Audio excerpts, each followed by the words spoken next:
My wife spent 7 years calling my work a garage hobby and a midlife crisis. Now she wanted half of everything. What she didn't know? I'd been preparing for this moment for 2 years. My name is Arthur Vance. I'm 49 years old, and I've spent the last 7 years perfecting a water filtration system that could change everything for communities without clean drinking water. 7 years of late nights, failed prototypes, and my wife Eleonora telling anyone who'd listened that I was wasting my time. The irony hit me hard when she slid that envelope across our kitchen island on a Tuesday morning. The same kitchen where 3 days earlier, I'd celebrated signing a $55 million licensing deal with Hydrocore International. She served me divorce papers. I just sold a patent for $55 million. Ellie stood there in designer athleisure wear, her manicured nails drumming the marble countertop. She wouldn't look at me directly. "What's this?" I asked, though I already knew. "Divorce papers," Ellie said flatly. "My attorney says we should handle this quickly." I picked up the envelope. "Heavy stock paper, expensive. You want to talk about timing?" She finally met my eyes, and what I saw there was pure calculation. "Arthur, let's be honest. We've been done for a while. You've had your little project. I've had my life. Now you've made something of it. And we can both move forward." Her little project. The same project she'd mocked at dinner parties, calling it my garage hobby, while her friends laughed into their wine glasses. "This changes everything for us," I said carefully. "It changes everything for you," Ellie corrected, reaching for her smoothie. "I'm claiming what's mine. Half of everything, including that filtration deal." That's when it clicked. She wasn't leaving because we'd grown apart. She was cashing out. The timing wasn't coincidental. She'd waited, watched, and struck the moment the money became real. I set the envelope down. "You might want to have your attorney look more carefully at the timeline of things." Her eyebrows drew together. "What's that supposed to mean?" I sipped my cold coffee. "It means you're assuming I've been sitting in that garage without thinking ahead. You're assuming wrong. Don't play games with me, Arthur." Ellie warned sharply. I know exactly what we have. But she didn't know. While she'd been at yoga retreats and women's empowerment workshops with that spiritual coach Kian, I'd been doing more than inventing. I'd been preparing. Because 2 years ago, I'd heard her through the patio door telling her friends how I was having a midlife crisis. How my obsession was embarrassing. That conversation changed everything. Not loudly, just a quiet shift, like a door closing. "We'll see what the attorneys say," I replied. Standing. As I walked past her, she called out, "Don't think you can hide anything. My lawyer is very thorough." I didn't respond. Julian Thorne was about to discover that thorough wasn't enough when you were already 3 steps behind. What she didn't know was that the man she'd married had learned something crucial. Always have a backup plan. And mine was already in motion. 2 years ago, on a humid Saturday afternoon in July, I was in the garage working on prototype 17 of my filtration system. The sensor array kept giving false readings, and I've been troubleshooting for 6 hours straight. My back hurt. My fingers were stained with solder. I was starting to question everything. I'd come inside to grab water when I heard voices on the back patio. Ellie was hosting one of her wine afternoons with Chloe and 2 other women from her women's empowerment group. The patio door was half open, and their laughter drifted into the hallway. I was about to announce myself when I heard my name. "Arthur still out there playing scientist?" One of them asked. "Every single day," Ellie replied, and I could hear the eye roll in her voice. "It's like living with a teenager who won't give up on his science fair project." They laughed. I stood there, water bottle in hand, frozen. "What exactly is he building?" Chloe asked. "Some water filtration thing," Ellie said dismissively. "He swears it's going to revolutionize access to clean water in developing countries. Meanwhile, I'm the one keeping us afloat financially. My consulting income pays for this house, the cars, everything." That wasn't entirely true. My engineering salary from my previous job had built a solid foundation, but I'd left that position 3 years ago to focus full-time on the patent. Ellie's consulting brought in good money. Sure, but she spent it as fast as it came in. "Is it going anywhere?" Another voice asked the project. "Who knows?" Ellie sighed dramatically. "Honestly, I think it's a midlife crisis. Cheaper than a sports car, I guess. But between you and me, I'm just riding this out until he comes to his senses. He'll get bored eventually, go back to real work, and we can get back to normal life. You're patient, Chloe said. I'd have put my foot down by now. Oh, I will, Ellie replied, and her voice took on a sharper edge. If he's still doing this nonsense a year from now, we're going to have a serious conversation about priorities. Our priorities, not his little hobby. More laughter, more wine being poured. I set the water bottle down on the counter, carefully, silently. I didn't storm out there, didn't confront her, didn't say a word. I just walked back to the garage, sat down on my workbench, and stared at the circuit board in front of me. Something shifted in me that day. Not rage, not even hurt, really just clarity. Cold, absolute clarity. The woman I'd married didn't believe in me. Worse, she was actively mocking what I was trying to build. She saw my life's work as a phase, an inconvenience, something to tolerate until I returned to being the reliable paycheck she could spend. That night after a friend's left and she'd gone to bed, I sat in my home office and did something I'd never done before. I Googled asset protection divorce, then intellectual property, marital property, then how to separate business assets from marriage. I spent 3 hours reading, learning, planning. By sunrise, I knew what I had to do. Not out of spite, not out of revenge, out of survival. Because if she didn't believe in my work, she didn't get to profit from it when it finally succeeded. And I was going to make damn sure it succeeded. The Monday after that patio conversation, I called my brother Marcus. He lived in Oregon, running a successful medical equipment distribution company.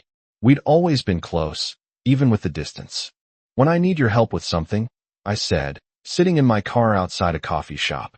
I didn't want to risk Ellie overhearing. And I need you to trust me without asking too many questions yet. Marcus, my older brother by 3 years, knew me well enough to hear the seriousness in my voice. What's going on, Art? I'm going to send you some documents to sign.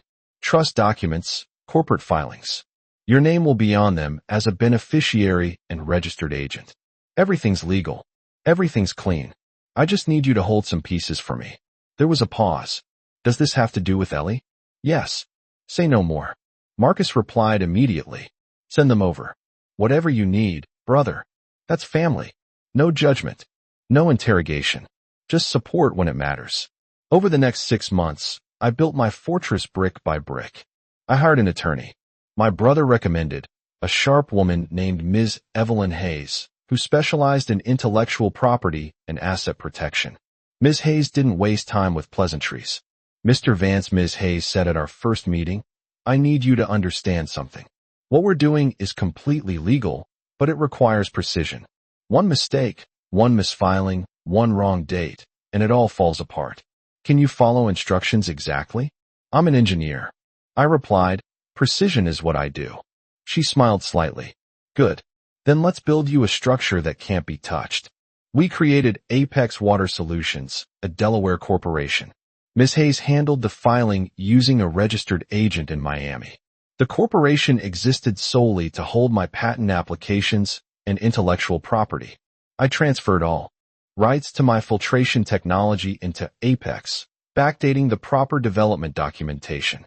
Then we established the Vance Family Trust with Marcus as the primary trustee. The trust owned 40% of Apex.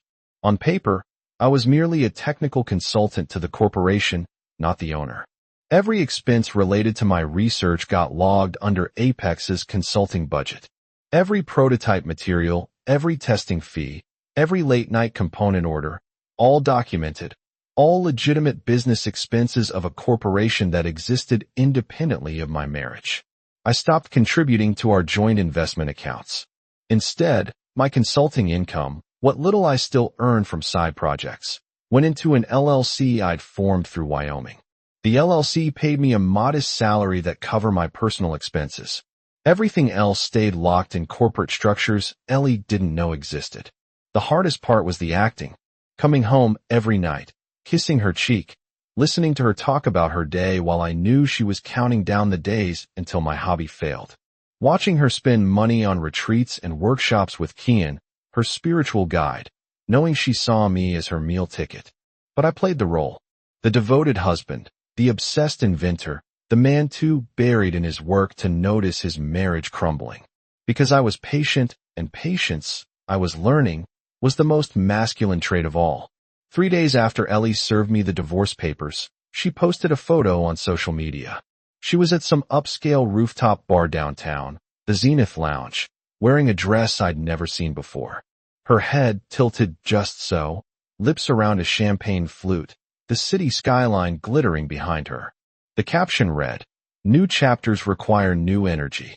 Grateful for the journey ahead." The comments rolled in immediately. "You're glowing. About time you put yourself first. Yes, queen. Living your truth."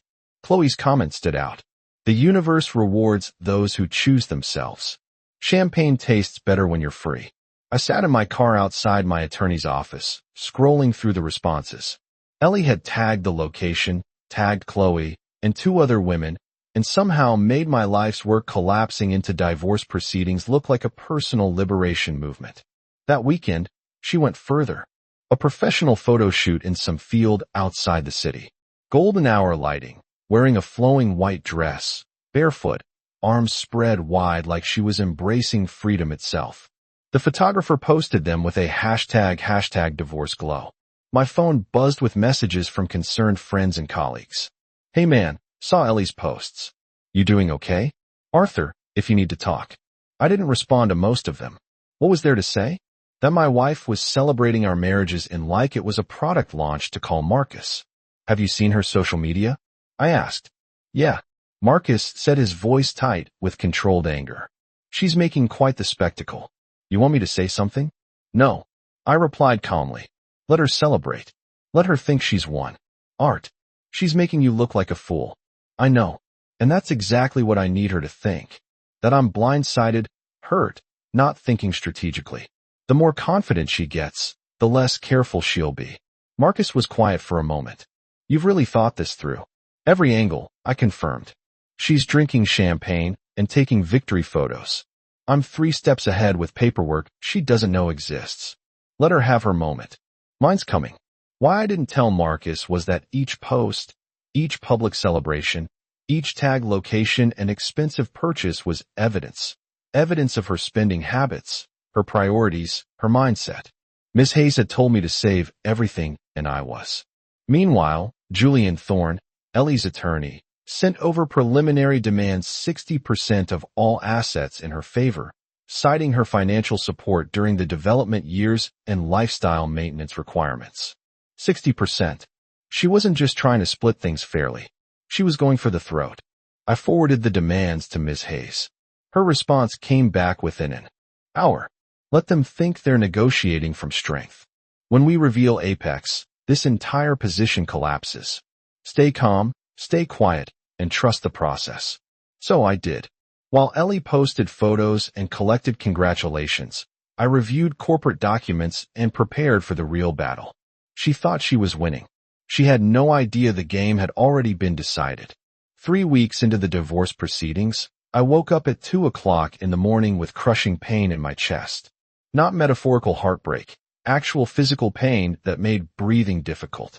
I managed to drive myself to the emergency room, which in retrospect was stupid, but I wasn't thinking clearly. The ER doctor took one look at my EKG and admitted me immediately. "Mr. Vance, you're having a cardiac event," the cardiologist explained 6 hours later. "Not a full heart attack, but severe stress-induced angina. Your heart is under significant strain." "How bad?" I asked. "Bad enough that if you don't make changes, we're looking at a major coronary event within months. You need to reduce stress, change your diet, possibly medication." I lay in that hospital bed, connected to monitors, and laughed. Actually laughed.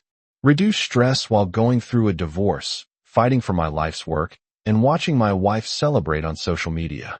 The nurse looked concerned. "Sir, are you all right?" "I'm fine," I said, just appreciating the irony. They kept me for 2 days. I didn't call Ellie. Didn't tell her I was there. What'd be the point? She'd either use it against me in court or worse, pretend to care. Marcus flew down from Oregon the moment I texted him. "Jesus, Art," he said, walking into my room. "You should have called me immediately." "I'm okay," I assured him. "Just a warning shot." "This is what she's doing to you," Marcus said, anger evident in his voice. The stress of all this legal maneuvering. "No," I corrected him. This is what happens when you build something worth fighting for. The body keeps score, but the mind stays focused. On my second day in a hospital, my phone buzzed. A text from Julian Thorne, Ellie's attorney. Mr. Vance, we become aware of your hospitalization. My client wishes to accelerate proceedings given your health status. Please advise on expedited settlement discussions. I stare at that message for a full minute. She found out I was in the hospital, and her first instinct wasn't concern. It was opportunity. Speed up the divorce before I died and complicated her payout. I forwarded it to Ms. Hayes. Her response saved this. It shows motive and character. Also, take care of yourself. We need you alive to win this. When I was discharged, the cardiologist prescribed medication and strongly recommended I reduce my workload. Instead, I doubled down, not on the engineering work that was essentially done, but on preparing for the legal battle ahead. Because if Ellie thought my health crisis was her opening, she was wrong. It was just another piece of evidence showing exactly who she was. And the courts would see it all. The night I came home from the hospital, something felt off. I've been gone for 2 days, and the house had that disturbed quality, like someone had been searching for something. I checked my home office first. My filing cabinet looked normal, but the papers inside were slightly out of order. I'm meticulous about organization, engineering habit, and these documents weren't how I'd left them. Then I noticed my desk drawer, the one where I kept personal files, wasn't quite closed. The lock mechanism showed scratches, fresh ones. She tried to break into my desk. I immediately checked the security camera system I'd quietly installed 3 months earlier. Small cameras hidden in smoke detectors and wall outlets. Ellie didn't know about them. I pulled up the footage from yesterday afternoon, and there she was. Ellie in my office going through filing cabinets, trying keys on my desk drawer, photographing documents with her phone. She spent 40 minutes searching, looking for bank statements, corporate records, anything that would reveal assets she could claim. She found nothing useful. My important documents were in Ms. Hayes' office safe, but the attempt itself was gold. I downloaded the footage, backed it up in 3 locations, and sent a copy to Ms. Hayes with a simple message.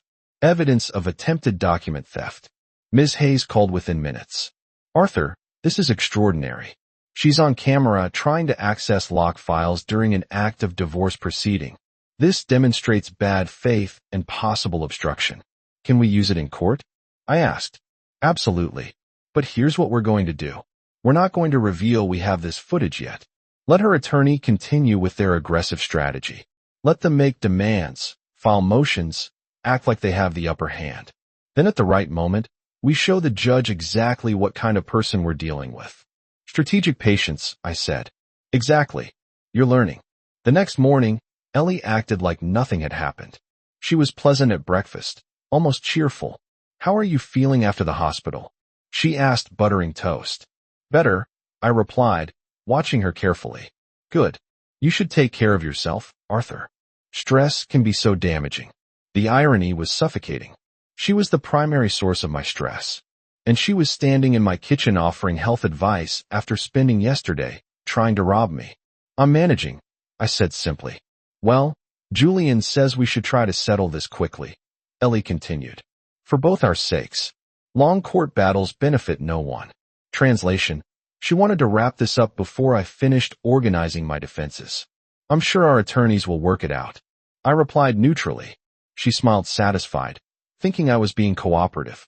What she didn't know was that every conversation, every attempt at manipulation, every fake concern was being documented, not just by me, but by the camera she didn't know existed.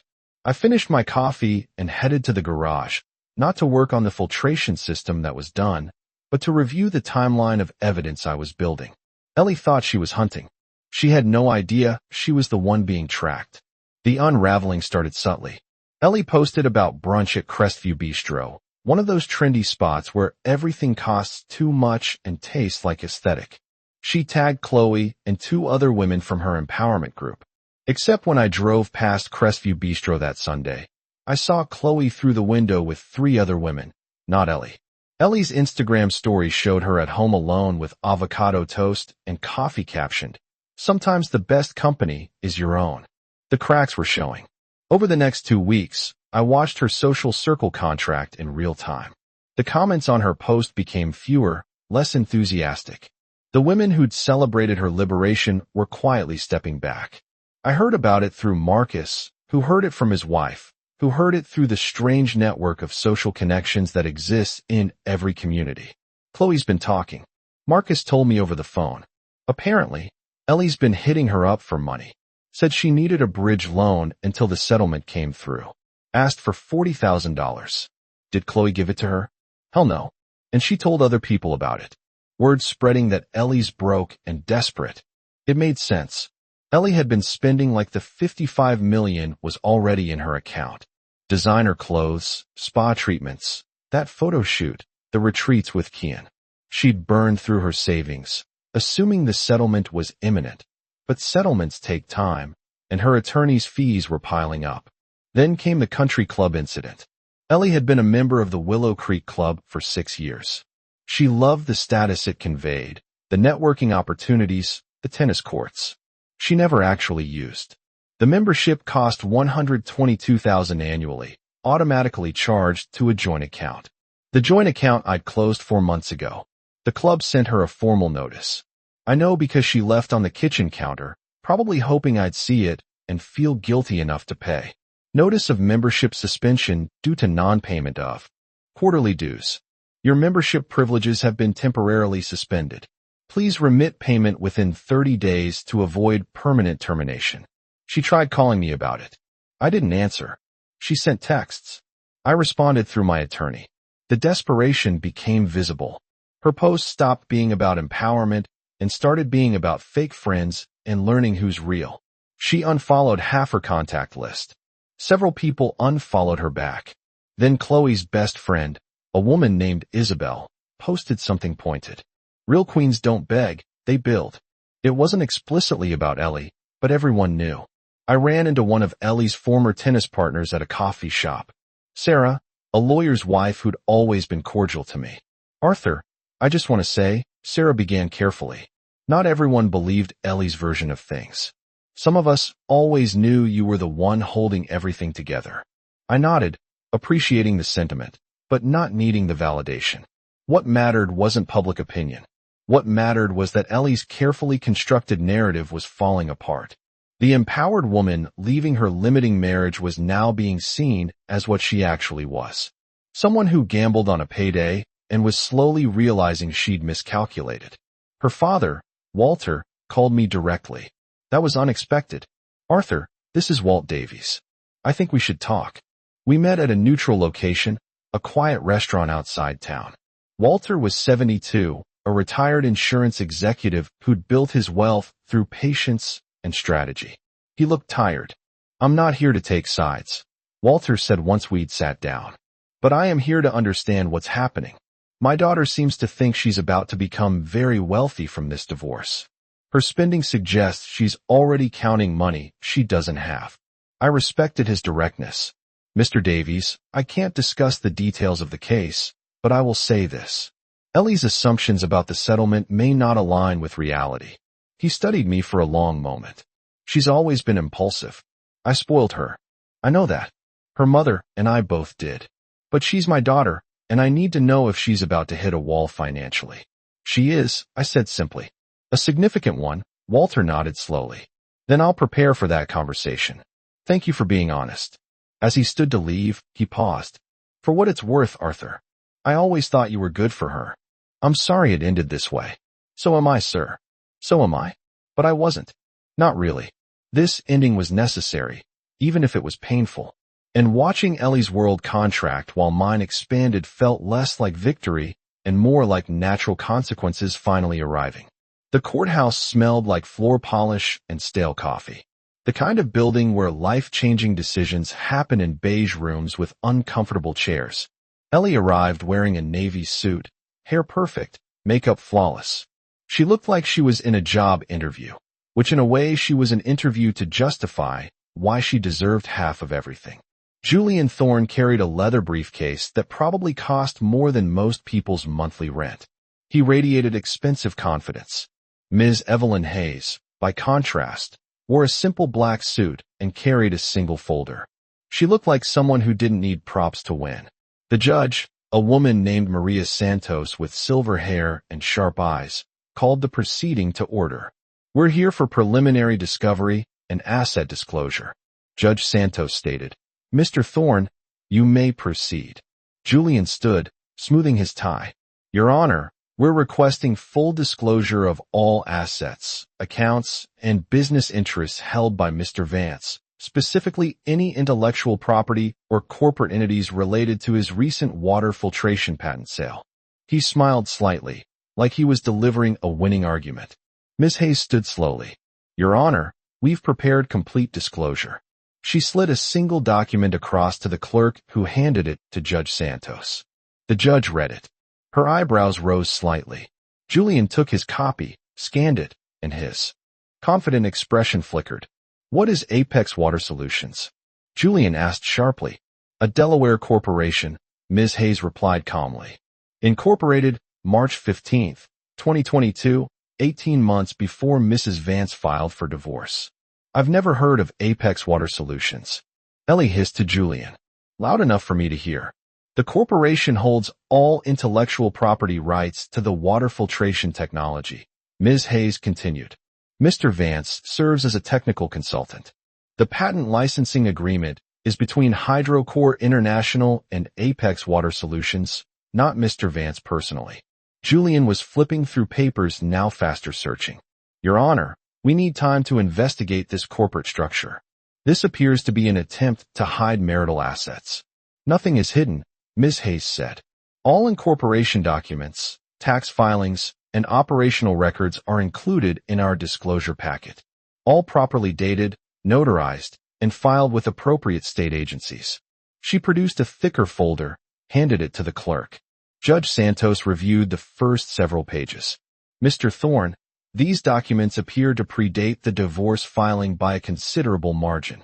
Your Honor, the timing is suspicious, Julian argued, but his voice had lost its edge. Suspicious isn't illegal, Judge Santos replied dryly. Unless you can demonstrate fraud or improper asset concealment, corporate structures established prior to dissolution proceedings are generally separate property. Ellie's face had gone pale. She leaned toward Julian, whispering urgently. He shook his head. Mrs. Vance, Judge Santos said, looking directly at Ellie. Did you have any involvement in your husband's water filtration research? Ellie hesitated. I supported him financially while he worked on it. Ms. Hayes made a small note on her pad, but said nothing. Did you contribute intellectually to the technology itself? Judge Santos asked. Well, no. But did you participate in patent applications, corporate formation, or business development? I was focused on my own career, Ellie said defensively. I see. Judge Santos said neutrally. Mr. Thorne, unless you can provide evidence of Mrs. Vance's direct contribution to the intellectual property or demonstrate that corporate assets were improperly transferred after marriage, I see no basis to include Apex Water Solutions in the marital estate. Julian stood there essentially speechless. We'll reconvene in 30 days for further discovery, Judge Santos concluded. But based on the documentation provided today, the court's preliminary assessment is that the corporate entity exists independently of the marriage. The gavel came down. Ellie stared at me across the courtroom, not with anger exactly, but with dawning realization. The empire she thought she divided didn't exist, not a form she could touch. Outside the courthouse, Ms. Hayes allowed herself a small smile. That went well, she said simply. They didn't see it coming, I observed. They never do. Preparation beats confidence every time. I watched Julian and Ellie through the glass doors. He was talking rapidly, gesturing. She was standing very still, like someone who just realized the ground beneath her feet wasn't solid. I didn't feel triumphant. I felt tired, but I also felt vindicated. The game wasn't over, but the first major battle was won. The mediation room was deliberately neutral. Beige walls, generic artwork, a conference table that had witnessed countless marriages dissolve into paperwork. Ellie arrived looking different. No designer outfit, no perfect makeup, just jeans and a sweater, hair pulled back simply. She looked smaller, somehow diminished. Julian Thorne looked exhausted. His expensive briefcase seemed heavier than before. Ms. Hayes placed a single document on the table. Our final settlement offer, Ms. Hayes stated. Mrs. Vance retains the lake house appraised at $480,000. She retains her personal vehicle and checking account. Current balance, $3,200. All claims to Apex Water Solutions, intellectual property, and related income are waived. No spousal support, no alimony. In exchange, Mrs. Vance signs a comprehensive non-disclosure agreement regarding Mr. Vance, his work, and these proceedings. Julian read it carefully. His shoulders sagged. This is substantially less than what we discussed initially, Julian said quietly. Your initial demands were based on faulty assumptions, Ms. Hayes replied without malice. This offer reflects actual marital assets. Ellie stared at the paper. The house and $3,200. That's it. That's what's available. I said calmly. The rest was never marital property. I gave you 23 years, Ellie said, her voice breaking slightly. You gave me criticism, I corrected gently. You call my life's work a hobby, a midlife crisis, an embarrassment. You waited for me to fail so you could say you were right. You don't get a profit from something you never believed in. Julian leaned toward Ellie, speaking softly. After several minutes, he straightened. We'll accept the terms, Julian said with one request. Can the NDA exclude conversations with immediate family? Miss Hayes glanced at me. I nodded. Agreed, Miss Hayes said. Immediate family only. Ellie signed slowly, her hand trembling slightly. Not from emotion, I thought, but from the weight of consequences finally arriving. I really thought. Ellie began, then stopped. You thought what? I asked. That you'd cave. That you'd feel guilty enough to just split everything down the middle. I know, I said. That's why this went the way it did. The mediator collected the signed documents. This concludes a session. The court will finalize within 10 business days. Ellie stood, gathered her things. At the door, she paused. Were you planning this the whole time? Even before I filed, I was protecting myself. I replied, there's a difference. She left without another word. Ms. Hayes packed her folder methodically. How do you feel? Tired? I admitted. But clear. That's the right answer, Ms. Hayes said. Victory shouldn't feel like celebration. It should feel like resolution. Outside, I called Marcus. It's done. I told him. How much did she get? The lake house and her car. Marcus whistled low. That's substantially less than $55 million. Substantially. I agreed. She bet everything on a misunderstanding. She lost. You sound almost sorry for her. I am a little, but not enough to change anything. That night, I sat in my garage looking at the prototype that started everything. Prototype 17, the one that finally worked. The one that led to Apex, to HydroCore, to everything. Ellie called it a toy. Now was providing clean water to communities in 7 countries and growing. Sometimes the best revenge isn't revenge at all. It's just being right. 8 months after the divorce finalized, I stood backstage at the National Water Innovation Conference in Seattle. The auditorium held 300 people. Engineers, humanitarian workers, government officials, people who understood what clean water meant. Leo, my son, stood beside me, adjusting my microphone. You ready for this, Dad? Leo asked. He was 29 now, working in renewable energy, carrying forward the same drive to solve problems that had defined my career. As ready as I'll be, I replied. The conference organizer gave me the signal. I walked on a stage. The presentation screen showed a new facility in Kenya, one of 12 sites now using Apex Water Solutions technology. Children filling bottles from a filtration station that could process 5,000 gallons daily. 4 years ago, I was working in a garage on a system most people said would never work. Today, that system provides clean drinking water to over 400,000 people across 9 countries. The audience applauded, not politely, but genuinely. I talked about the technology, the challenges, the partnerships with NASAs and governments. I talked about the economics of deployment, the training programs for local operators, the sustainability models. What I didn't talk about was the divorce, the doubt, the woman who'd mocked this work while drinking wine on a patio. After the presentation, a young engineer from Ghana approached me. Mr. Vance, your system saved my village. My sister doesn't have to walk 5 miles for water anymore. Thank you. That handshake meant more than any settlement ever could. That evening, Leo and I had dinner overlooking Elliott Bay. Mom tried to call me last week. Leo said carefully, "It's okay to talk to her." I assured him, "She's still your mother." She wanted to know if you were at the conference, if you getting awards or recognition. What did you tell her? That you were exactly where you wanted to be doing work that matters. I smiled. That's accurate. She asked if you were seeing anyone. Not yet, I said. Maybe eventually, but I'm in no rush. I've got work I care about, a son I'm proud of, and peace of mind. That's enough for now. Leo raised his glass. To building things at last. To building things at last, I echoed. Later, walking along the waterfront, I thought about Ellie. I'd heard through mutual acquaintances that she'd sold the lake house, moved to a smaller place, taken a job with a consulting firm. She was surviving, not thriving, but surviving. Part of me hoped she'd find whatever she was looking for.